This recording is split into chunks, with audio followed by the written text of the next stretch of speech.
Welcome to the Kill the Lion podcast. It's me, Cody Clarke. We got a wonderful show for you today. Brittany Brave is here. Very funny comedian, very talented actress. She also puts on comedy shows. She does everything. She has a new show on Vimeo. You can watch it right now. The Disastrous Dating Life of Diane Dimon. Be sure to check that out. By the way, if you like the show, support us. $2 per month. KillTheLionFilms.com. You're not just supporting the show, you're also supporting the studio as well. You're helping us make actual movies, which we love to do. And now, without further ado, Brittany Brave. All right, Brittany, good to have you on. Hi, good to be here. How you been? It seems like you've been pretty busy despite the pandemic and all that stuff going on. Yeah, I can't complain, honestly. It feels a little awkward to be one of those people who's like, yeah, I actually had a great 2020, or I think I persevered despite a global pandemic and a bunch of chaos that surrounds that. But yeah, busy. Good problem to have. Though sometimes I do wish it would slow down. I slept in until 1:30 today, so whoopsies. So you have a new show. It's on Vimeo right now. I think 2 episodes are up as of the time we're recording this. It's called The Disastrous Dating Life of Diane Dimon. Did I get that title right? You did. You were actually the first person to get that right. So 1,000 points to you. I've heard the Diane show, The Dating Diane, Disastrous Diane, and you were the first person to get the complete title. So you're a gem. Awesome. So if you want to type it in correctly, just listen to how I said it. Type it in just like that. You'll find it on the internet, those of you at home listening. So 2 episodes so far. Very funny show. And you shot this during the pandemic, I believe? We did, yeah. Very grateful for that. Nobody got sick. Everybody stayed safe. We actually knocked out all 3 episodes for the most part in a collective week's worth of time between October and December.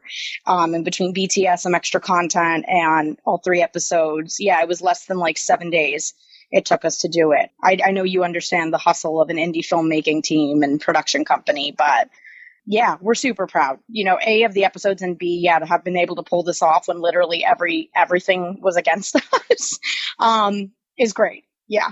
Yeah, it's a very funny show. I feel like even if it sucked, it would just still be impressive to me just that you were able to pull it off in that amount of time and with everything bearing down on you as far as the world right now. It's just a great show. People should watch it. The way I could describe it, it's kind of like a cartoonish, almost like a comic strip version of like a Sex and the City or something. It has that kind of, am I in the right direction whatsoever? You're 1,000% in the right direction. I might have to ask you for intellectual property so that we can use that as the tagline. We might quote you. Yeah, it's a little high maintenance meets Fleabag. You're spot on with the New York energy of Sex and the City, but it's quirkier. Yeah, comic strip Sex and the City. There's a lot of dating shows out there, and there's definitely a lot of dating and love shows where there's a female lead who's a hopeless romantic and falling in and out of these unfortunate situations. But I definitely think the difference with Diane is that like I use it, like she's not bougie. She's not cute, awkward, like new girl or something. You know, she really is a weirdo, and the whole show is like a little bit off kilter, but it still has that heart of somebody who like ultimately really just wants to find love and find her person. At the end of the day, she just goes about it in these like crazy random ways. So yeah. Yeah, I appreciate that aspect. I feel like you guys can get away with a little more of that than if you were a network show because you're just kind of doing it yourself and you're doing it on Vimeo and you're doing it in more of a truly independent way. How did the show come together as far as the writing, the producing? How does this project come to be? Yeah, so it is Joseph Patrick Conroy is a director, creator, cinematographer. He's wonderful. His good friend Lori Roma is who the original Diane is. And they're very, very good friends. They go way back, and they decided many years ago to start to put down some of the crazy shit that she was going through as a single girl in the city, because a lot of it, you know, like real dating situations, a lot of it is like too funny to be true. You know, you think, and it's really awkward and crazy, and you wouldn't believe this shit. And they put the project on the shelf, and then quarantine brought it back out, and Joe had the time, so he started writing the episodes out. He and I worked together many years ago. He started coming to shows. We stayed in touch. And then, yeah, he reached out and was like, every time I write this, I hear your voice as Diane. And he's like, I really want it to be funny. That's how I really wanted to like differentiate from a normal dating show. So he was like, would you have any interest in like punching up the jokes and being Diane and helping make this come to life? So alas, here we are. That's great. Some of my favorite projects that I've ever worked on have been stuff where like I just see a person's face and voice and just know they're the people that are going to, bring it to life and all that. So you talked about punching it up. How much contribution was there from you as far as like the writing and what went into the episodes? For the most part, these first three, at the very least, are Joe's writing with me tweaking some of the jokes. And then my background is in improv. So I was really insistent that, we would get the takes that we needed up front with all of the episodes, but then made sure that we allotted time for 2 to 3 just to mess around and improvise. And we came up with a lot of stuff on set. I came up with ways to kind of make Diane my own. And then moving forward, yeah, I'm a little bit more now involved in the writing process. And, I'm sure it's not too surprising that some of my dating escapades are probably going to end up being an episode or two. So to all my ex-boyfriends who are listening, you did this to yourself. So how many episodes can we expect? Is there a planned amount? Are you going to do seasons? What's the idea going forward? Yeah, so the idea here is to kind of develop Diane into a fully blown show with longer than, those web series 7 to 10 snippet episodes. We are currently juggling another 3 scripts right now. Joe has a couple drafts written. He has a couple stories from Lori. I have a couple stories. So I would safely say there's going to at least be a season, but the quicker that we can get this kind of, in the hands of the right development deal and network, so on and so forth, the quicker we're going to try to flesh this out until a fully blown show. And with the idea of really, really making Diane a character and really, giving her all these layers and a story, who she is, what she does for a living, and hopefully being able to actually make a pilot. So for sure, getting a season under our belt and just getting some more of these proof of concepts to present to people, and then really, really building out this world around Diane. So beyond Diane, you've also been doing comedy pretty consistently during the pandemic. How have you pulled that off? I know you've been coming to New York and going back to Florida and just kind of jumping back and forth a lot. How have you been able to do that? I know it's very difficult for a lot of people. Yeah, I think by catching COVID early on and developing antibodies, that's how I was able to. No, that's a joke. But yeah, I went back and forth. I went back and forth because I needed to. Things started coming up. I was in a movie, my friend Michael Pomeroy's movie, The Rest of Your Life, and Diane was there. And the back and forth was almost a necessity just because I left at the top of COVID, and then I was in Miami, and then I needed to go back to New York to kind of check in on my life there. But I was also building these roots in Miami. So, there's a way to do it. I think everybody approached this pandemic based on their own comfort level. For me, I would have been more uncomfortable spending an entire year not working at all. But again, everyone made the choice that's right for them. So yeah, I just got tested frequently, tried to take care of myself, tried to plan my trips out. And it's kind of been nice because now I kind of feel like as if I have 2 homes. Now, what's a crowd like during the pandemic? Is there a nightmare crowd situation that you've had thus far? Have people been pretty cool? What's the energy like at these shows? So initially, that's a really good question. Initially, I definitely think people were getting used to being out of the house again. And first, getting reused to remembering how to be a good audience member, right? Remembering how to be at a comedy show.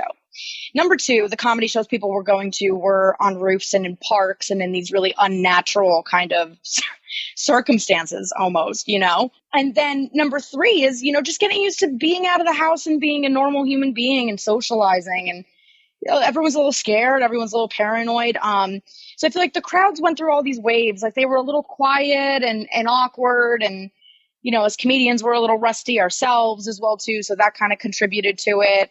Then they were like rabid. Then like when the world started to open back up again and everything was kind of getting back to normal, they were so hungry for comedy. They were so excited about comedy. And then yeah, I mean, now it's pretty much back to normal. Now we've got clubs open and stuff. And, people are, for a little while, the people that were heckling us or the things that were heckling us were subway trains or car horns and stuff. And, I'm happy to report that now the comedy's back. It's regular assholes again that are heckling us. So, well, that's good to hear. It probably sucks being heckled by an inanimate object or a vehicle or whatever. It's a little bit of a one-way conversation. Yeah, it doesn't really give you a lot of crowd work to play off of. It's a little dystopian too, like the idea of a car heckling you. That's just a little too futuristic. It is. Yeah, George Orwell would be proud. Yeah. So you also put together shows. I know you had a pretty successful monthly comedy show that you were putting together in New York City before the pandemic. I'm really impressed by the fact that not only do you do comedy, you also create opportunities for other people to do comedy and generate your own shows that you can be on and people can be on, etc. How did you decide that that was something that you wanted to do and be a part of, not just doing comedy, but, making comedy able to happen? For me, everyone finds their own way in these businesses, and, that makes sense. But I quickly, for me, figured out that creating my own stage time was the way to grow as a comedian and grow without having to depend on anybody but myself. Everything at the end of the day, and especially in our business, is just one person's opinion. If somebody doesn't like you or says no to your pilot or your comedy, okay, it's one person. But also at the same time, the flip side of that coin is that if somebody does like you and wants to support you, all it takes is one person, like at the exact same time. So I kind of quickly was like, I could do this one of two ways. I could do this the old school way, which is trying to get past at all the clubs and just kind of leave my career and my growth as a comedian in the hands of these other gatekeepers. Or I can create my own currency, which is my own show. And because at the end of the day, it's not about the accolades, really. It's just about like the stage time and you getting your reps in and you like just getting better as a comedian. So producing shows has always been like, I started producing early on, and I mean, now in Miami, I'm running like 3 different rooms, and it's incredible because it's just like, no matter what happens, no matter whether I get booked or I don't, or whatever the case is, like I have time. And that's all that really matters at the end of the day. It's like going to the gym for your own health and your own aesthetic, not going to the gym to show off to other people. Like, so yeah. I'm a big believer in creating your own opportunities for that because, we're playing the long game here, especially with stand-up. So what goes into putting together a good show, and not just, good people on stage, but, the technical aspects as well? Because you and I and everybody else, we've all been to great comedy shows. We've all been to terrible comedy shows. And a lot of it can be just the surroundings and the venue, and maybe the lights are a little weird, or maybe the sound's a little bad. How do you put your stamp as far as quality on the shows that you produce? It takes you need to be organized. So we'll start with that. It's really important to stay organized, planning in advance. I think having a vision for these things is really helpful as well, too. And yeah, I just think, I don't think everyone is a good producer either. Like, I think, you could do this. There's a lot of different ways to skin a cat, but for me, it's a lot of work, and it's just having a vision for something and being detailed, being persistent. And I really think a big part of being a producer too is, you can't let anybody push you around, as a booker and as a producer. It's your show. You're attaching your name to it. If you're going to put all the work in and the money in and stuff, then, book people that you want. Don't let anybody pressure you into a spot. Like, stay on top of your shit, all of this kind of stuff. So yeah, my background is in PR, so a lot of this producing and event planning and PR and branding just kind of came like naturally. So yeah. So yeah, you worked in the music industry, I believe, before you started this, right? Yep. I was a publicist and artist manager. Yep. So was there any kind of fear of like, all right, I just left that world. I don't know if I want to be producing again, when you were going into doing that as far as comedy? Did you want to be like, all right, I just want to be a pure artist? Like, was there any kind of like, do I step these toes in this water again, so to speak, when you were starting producing shows? No, I started producing early on, and I got that piece of advice from somebody as well too, where they basically were like, have your own room, like quickly get your own room. So I think for me, it was a natural segue from PR to comedy. Like, I was like, well, I might be done with PR completely, and I might be like, transitioning over into comedy, but I can still apply these skills and make this work. And, it wasn't dreadful for me because finally I was using the skills for myself. unlike other times where I was using all of the branding and just giving it out to other people, or I was using these skills and just giving it out to other people. Now it was kind of exciting because I was like, oh, this is all for me. Now I'm actually producing in a way that I want to. You know what I mean? So yeah, it was different. It was just completely different because as opposed to busting my ass for somebody else's art, I finally was busting my ass for my own. Yeah, absolutely. That's great advice too. I do video editing, I make films, I do a bazillion different things, and I feel like the natural impulse sometimes, if somebody's like me and wants to do a lot of different stuff in film, is, oh, I'll get like a video editing job, or oh, I'll get like, some job pertaining to what I'm already doing. But then, there can be this thing where, like, if you're video editing all day long, then you're not going to have the energy to edit your own stuff later on. You're just going to be burnt out. Absolutely. Yeah. So, like, with me, like, if I'm taking on like side jobs, I would always pick something that was like pretty different from the stuff that's really my passion. I would pick something where I was maybe getting a little exercise or being a little outdoors if I know I'm going to be video editing at night. So I feel like that balance can be actually like a pretty cool thing. And also just doing whatever your skills are, just doing them on your own terms, and then just finding other things here and there that are a little bit outside that, I would say.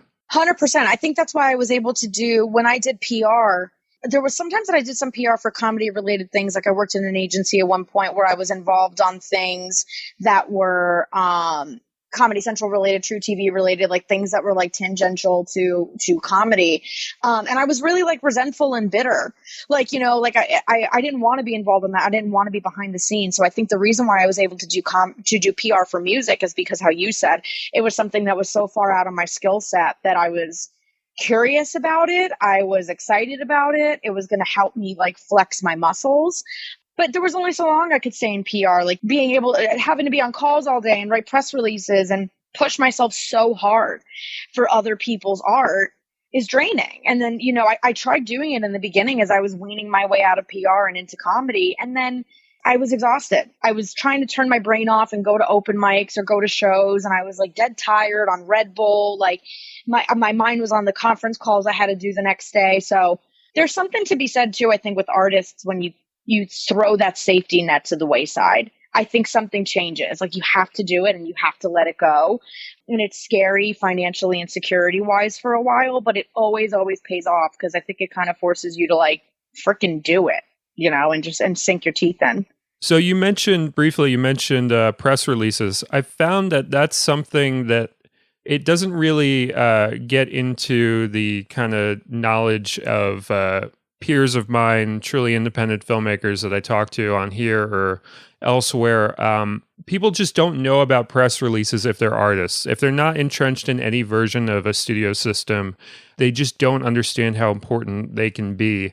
And they also, don't understand that like a lot of what you read, whether you're reading blogs or publications or whatever, can be just kind of regurgitated press releases where people are using the same key phrases from press releases that just got sent out, and they're basically just copy and pasting a lot of stuff from it. Can you talk a little bit about press releases and what they are and how they can be kind of important to anybody who's doing something artistically in this world? Yeah, for sure. So press releases are like, it's a main way to communicate with the media. It's an official way to communicate with the media, basically. So anytime there's an announcement or news or, something that you want covered by the media, that's kind of like the signal boost you send out, right? Like that's the thing that you push out to people to let them know something's happening, whatever that is. In the entertainment business, when I worked in music, it was for albums and tours and videos. And as a comedian, it's really helpful for shows and anything, specials, tour dates, so on and so forth.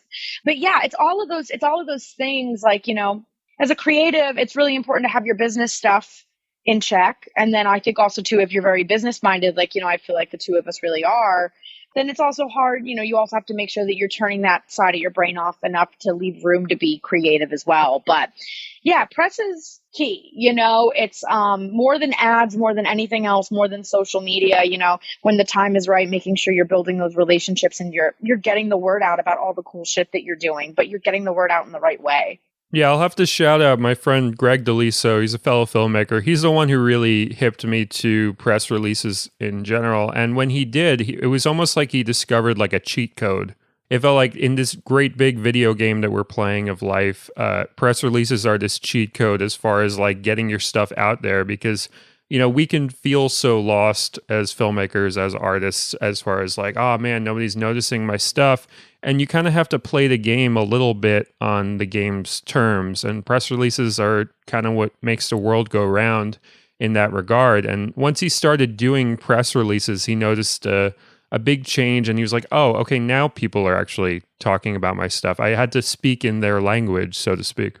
Yeah, absolutely. Yeah. And I love what you just said, playing the game by the game's terms. Like that really is so pivotal. And I feel like a lot of comedians, at least I can speak from my art form. And I guess I saw it with musicians too, so I really can't say that too much. But a lot of comedians are so, they think it's cool to not care. Or I think a lot of artists do too. And they're like, I don't care about that other bullshit. I just want to be good, or I just wanted this and that. And like, great. That's always a great mentality to have as well too. But to your point, like you have to, if you're going to grow and you want to be able to do your art and pay your bills with your art and really make this serious and go pro, to use your words, you got to play the game by the game's rules. You have to know how to navigate the industry. And that means like, get good headshots, like write a press release. And maybe when the time is right, hire a publicist and like, put your shit together, produce, stay organized, make sure your website's up to date, all of that kind of stuff. So if there's one thing that I'm grateful for from those 6 years in PR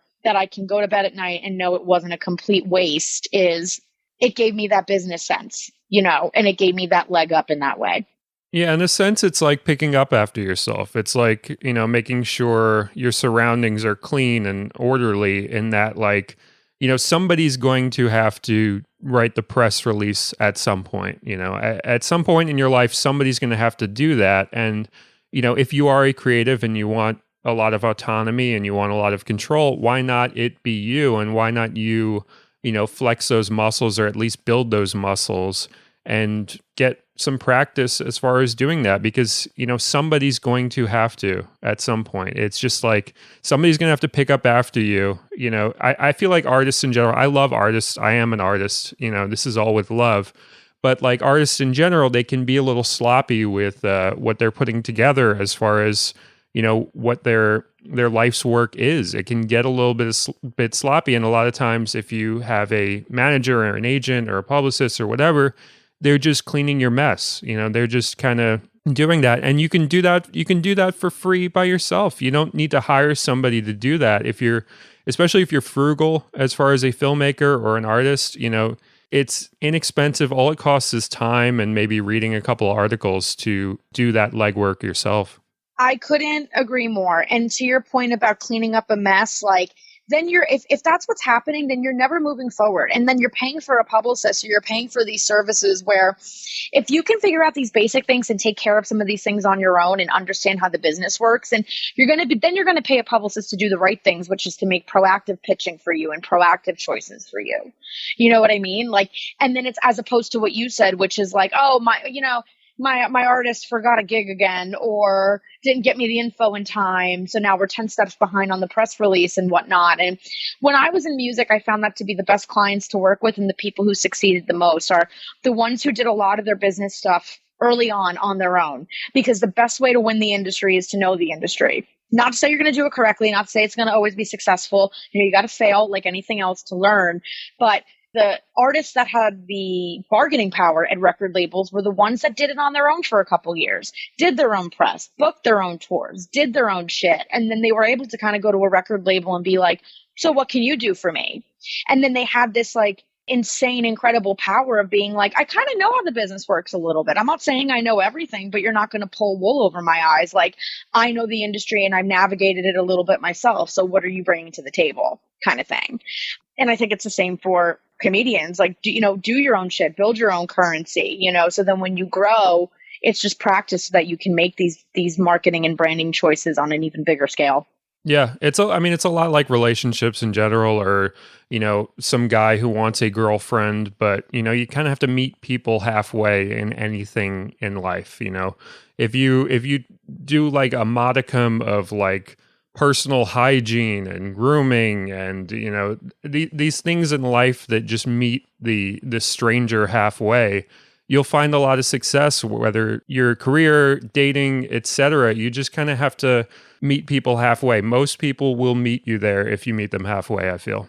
Yeah, I completely agree. And I think meeting people halfway is that's a decent mentality, so then it's like we all get to lift each other up and no one's doing just, one side of the work. And yeah, when you meet people halfway too, those are the best collaborations and partnerships. You're getting what you need out of it, and so are they.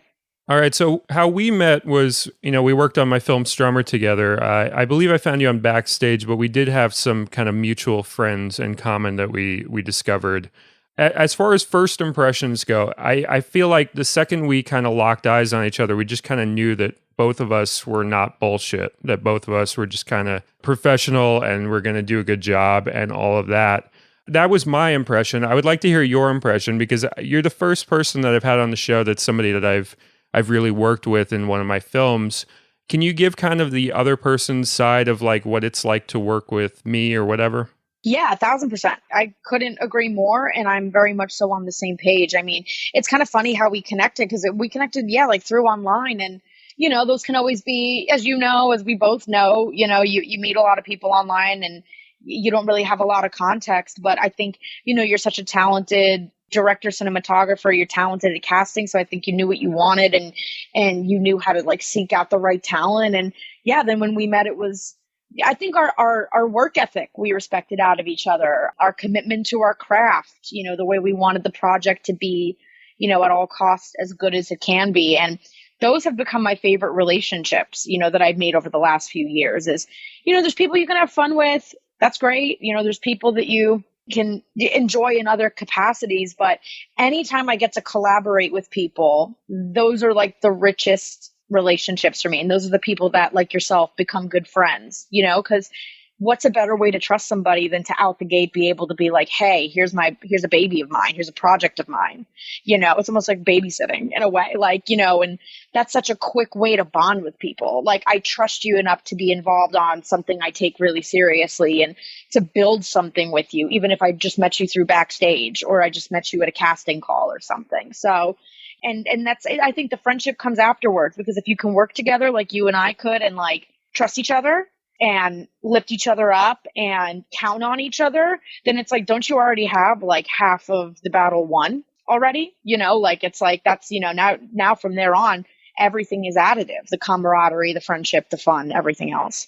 Yeah, absolutely. I love what you said about babysitting. I think that's a really great metaphor as far as like, when you're finding an actress or an actor or whatever for your project, you're basically putting your baby in their hands for their screen time. So when they're on screen delivering your lines or on your mark as far as what you're setting up with the cinematography or whatever, your baby is in their hands, and it's got to be somebody that you can kind of just trust with your baby for that time period, because it's 3 minutes on screen or 3 minutes when you're recording it, but it's a lifetime. It's those 3 minutes last forever, because it's art.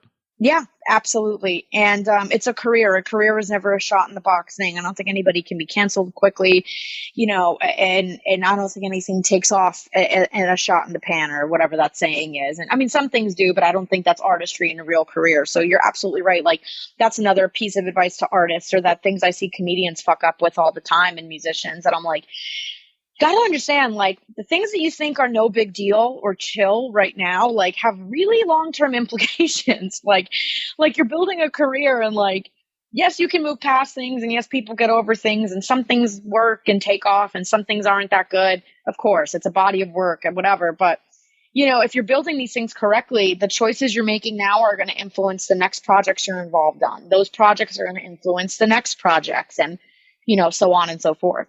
So what do you see when you look at kind of the stuff that I'm doing, and a lot of people that are on this podcast so far have been filmmakers and people that are just doing things truly independently, that are putting things together completely themselves and kind of trying to change the film industry completely and make it more of an artistic medium as opposed to commerce and ways to sell shoes or whatever, just things to put on in between the commercials. I think you're a purist, and I mean that in a good way. I mean, I feel the same way about comedy. You know, I try to not go the hack route, you know, as much as I can. And I try to, you know, think of it as building a career as a philosopher and as somebody who can say something for a generation to really relate to. And I understand that that means a lot of sacrifice. And I understand that that means a lot of short-term validation goes missing, you know, which I'm sure you feel sometimes maybe as a filmmaker, like you want to make quality stuff from everything I've seen with you. And you're always working and you really want to think everything to have a message. And there's a lot of attention to detail. And there's two ways to do it. Like how you said, you know, you could either just make it to make it and you just want money and fame, and there's a lot of that now. There's a lot of people that are masking as artists when it's really just like, are you artists, or are you flavors of the week, or are you artists, or are you content creators? Yeah, it's definitely, it's two roads and you got to pick one or the other. You really got to commit to whatever it is, which isn't to say that you can't kind of learn more skills beyond what you actually do, because you can do business in a more artistic way. That's the entire ad world. That's why the ad world, you know, is ever good. That's why advertisements are ever good, is because you can kind of, you know, do business in an artistic way. Absolutely. But you do have to kind of, you know, pick, am I an artist or am I, you know, I'll say a robot, but, you know, I'm obviously being biased here, but. Yeah. Well, when I worked in music, I was like, there's people who are stars, and then there's people who are artists. There's people who are, you know, and I think it's a little bit different, and you can be both, you know, or maybe what was it that I said?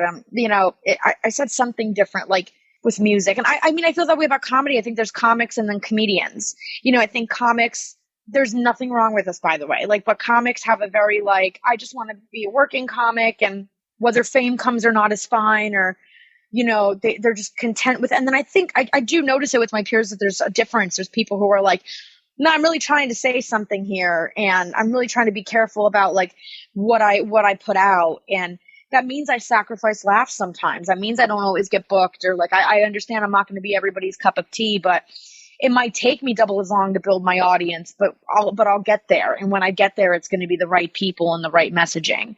Yeah, absolutely. And I feel like when you're an artist and you are putting stuff out there becomes a certain magnetism, a certain momentum from the fact that you are fully committing to what you are doing. So you will always be more irresistible than something that is shoved down somebody else's throat, as far as, you know, you see a million ads for something, or you see constant trailers for some movie. I'm always put off by when I see peers creating content that they think it's art, but content that it's very clear that they're trying to get hired for something in the industry, and it's like they will go through the exact same amount of work as somebody who's doing it for the art. So they'll make like they'll make a truly independent film, like on paper, exactly the same as me or somebody else, but the actual meat of the project is totally just, hey, hire me. Hey, hire me. I want to be a part of the system. I want to be a part of the system. There's so comedians, book me. I want to do this. I am available. And I'm like, you know, maybe you don't deserve to do this.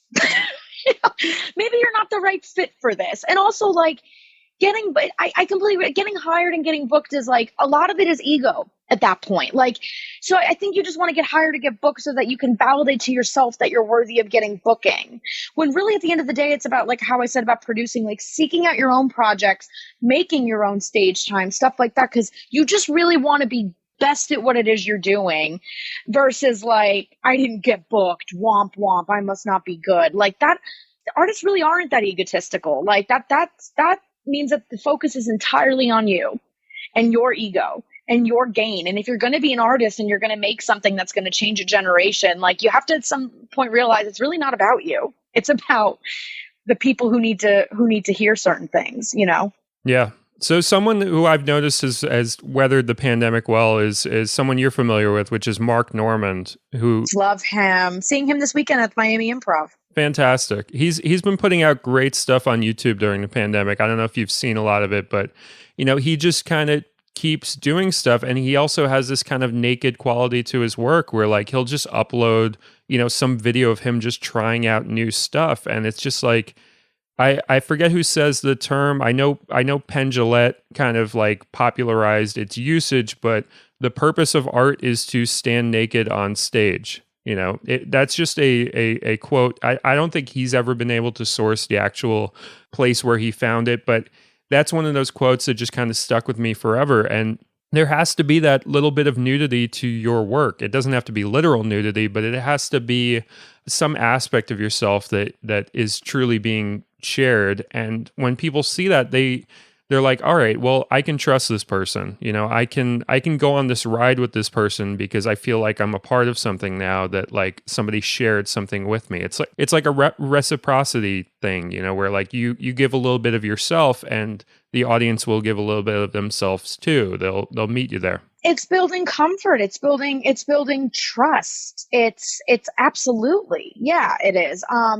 Yes. And that is your job. The thing about art is, my experiences are your experiences. Like maybe the details shift, but the human emotion is the same. We've all been embarrassed. We've all been excited. We've all been rejected. We've all been all of these things.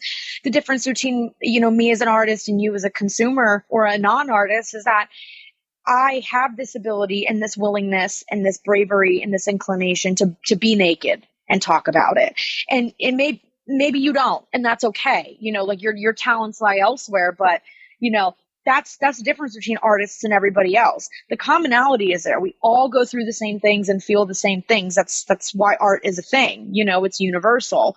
The difference is I'm willing to fall on the sword. I feel inclined to talk about it in ways that maybe you don't. So I'll talk about it so you don't need to. Yeah.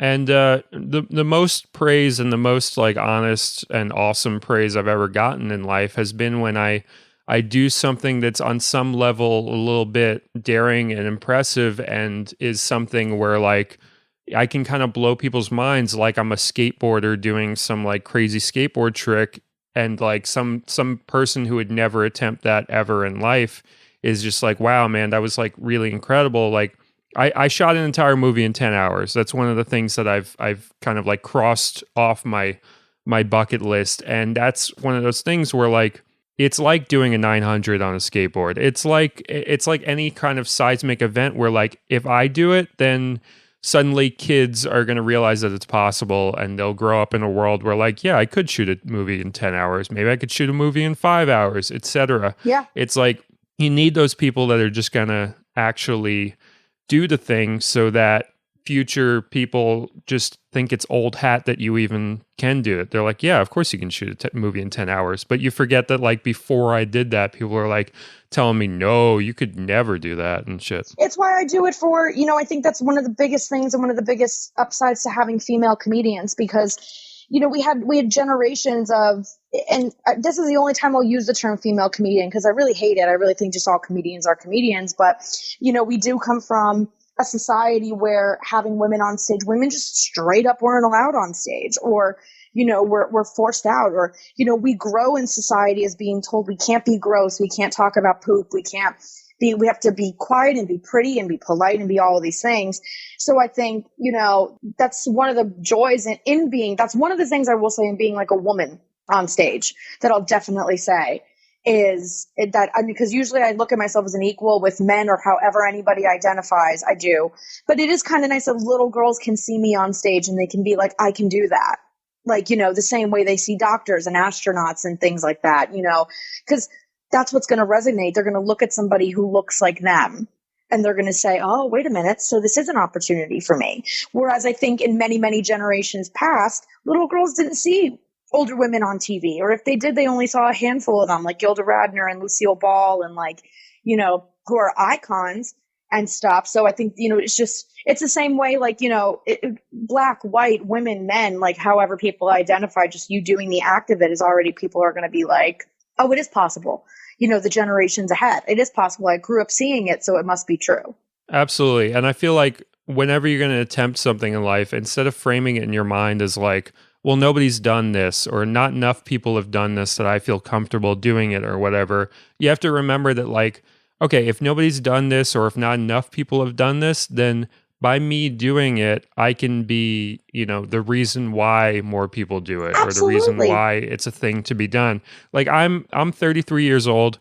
I just started rollerblading. I just started skateboarding. And That's it was because awesome. and it was just because it was this thing where like, well, I always thought it kind of looked cool, and I always thought I probably couldn't be able to do it. And I'm realizing, oh, I actually can do this. Like it's not that hard, but it's something where like anybody seeing me in the street, they'll see my age and they'll assume I've done it for at least a couple years just because I have a beard and I'm like standing in the street with a skateboard or whatever. There's that visual thing. So it's not like I'm wearing a shirt that said, hey, I just started doing this or whatever.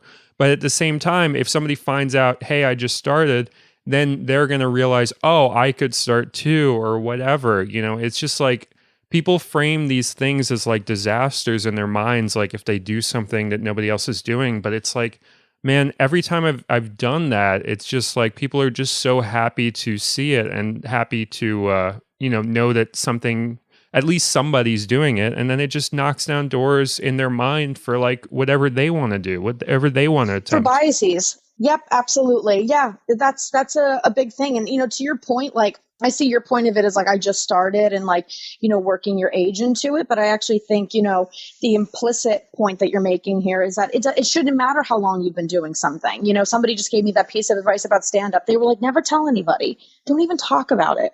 And I was like, really? They're like, yeah, because the second you put a number, your age to it, or a number to it, or whatever, they're like, then they're in their head with, oh, well, where should you be at 3 years versus 10 years versus this versus that? Like, that shouldn't matter. Like, you should just get on stage and be funny. That's it. And nobody should care what you look like or what's going on or how long you've done it, to your point, or when it is you started. The fact is you started, and the fact is that you're doing it and it's happening, because you could become a master of anything or find your calling of anything at any age. And yeah, and I think that's great that you're doing that too. It's so important too for artists to have hobbies that have nothing to do with the thing that they're trying to I still dance. I used to be a dancer, and I have no interest in being a professional dancer. I don't care. I don't care to be a pro at it, but it's like really, really fun to have a hobby that like I don't care about. It's great. Like, but it's a creative outlet. I do it because it feels good. It's a part of me, and it's really freeing because it can kind of help me split my focus from comedy and acting. Because I'm like, well, this is really fun, and I get to flex the same muscle, but like I'm not trying to monetize it.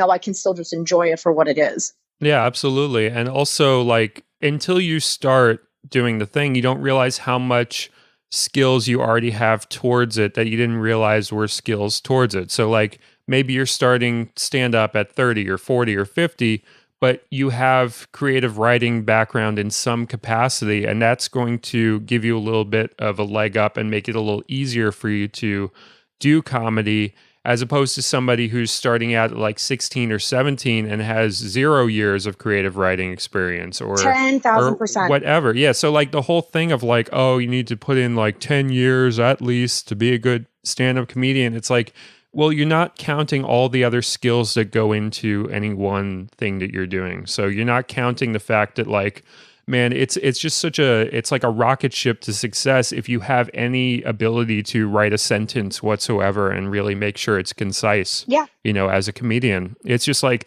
so much of the work is that. It's so much of the work is just like whittling down and whittling down. And if you've been whittling down your words your whole life, you're just going to have such a leg up. Yeah, absolutely. And I would also encourage people to know too that like it's never a bad thing to be new at something.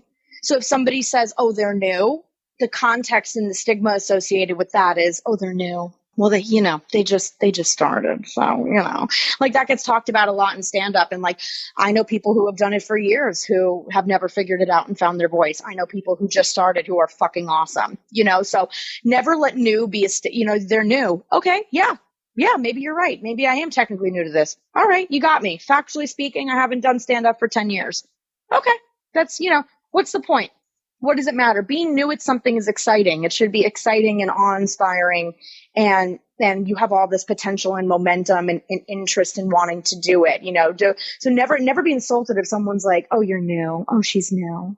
Oh, it's only his first film. Oh, it's, what I mean? Like, that'd be like looking at a baby and being like, oh, they're new.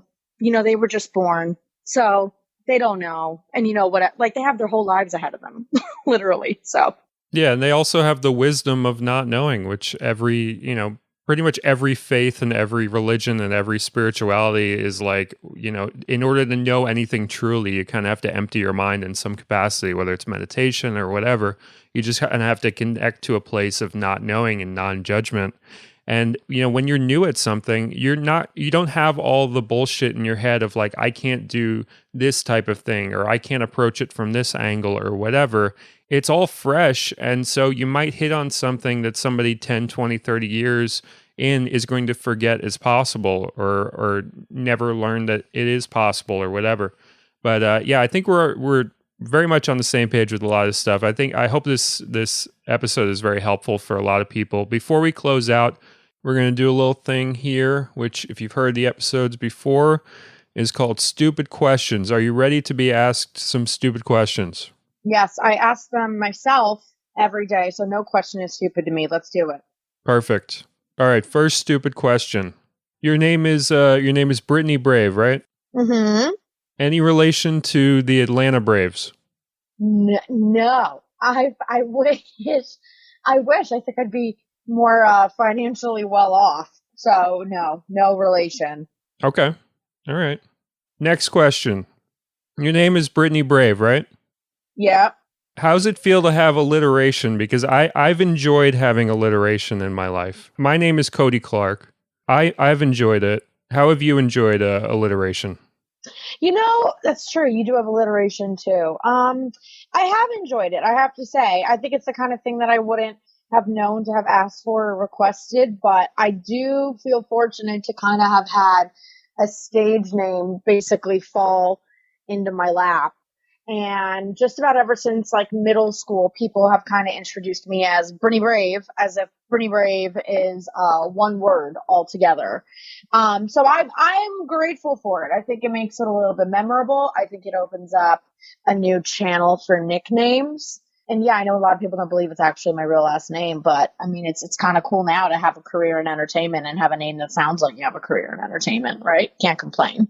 Yeah, my alliteration is I have a naturally occurring alliteration as you do, and I definitely get like these things where people will be like, "Is that like a chosen name? Did you just get that?" I mean, it's like, well, my parents did choose it. They knew that it was going to have alliteration when they chose my first name, but I didn't choose it for myself. It's just sometimes people just have awesome names. It just happens. I know. And then people always say that too. Like, yeah, I know. Like they don't believe that it's real, or they think that it's like a little bit more contrived or something. And like, yeah, like to your point, it's kind of wild to be like, I actually did nothing to get this name. I just was born with it. That's it. So. All right. Next stupid question. So you were in a movie called Strummer, Mm-hmm. which was in black and white. Mm-hmm. What was it like being in black and white? I think it gave me a little bit more mystery, and I think it gave me a little bit more sex appeal. And I know you and I, we had some sexy scenes in that movie, and I shed some layers of clothing and so on and so forth. And I think it was easier to do so under much more forgiving black and white lighting. And it also made me feel like as if an old school actress, like from the people that I grew up admiring and stuff, a little vintage vibe to it. So 10 out of 10 would shoot a movie or anything in black and white again. I see no reason not to. All right, cool. And final question. As you mentioned, we did get a little hot and heavy in Strummer. Uh-huh. What's it like to make out with me? Wonderful. Great. It was very fun. It translated very well on screen, and it was even better that your wonderful girlfriend Chloe was in the room. That added an entire other dynamic. It was a very unique setting to make out with somebody, but you know what? I can check it off of my list now. Great job. I hope you're adding that to your IMDb. That you're a great on-screen kiss. Thank you very much, and you as well.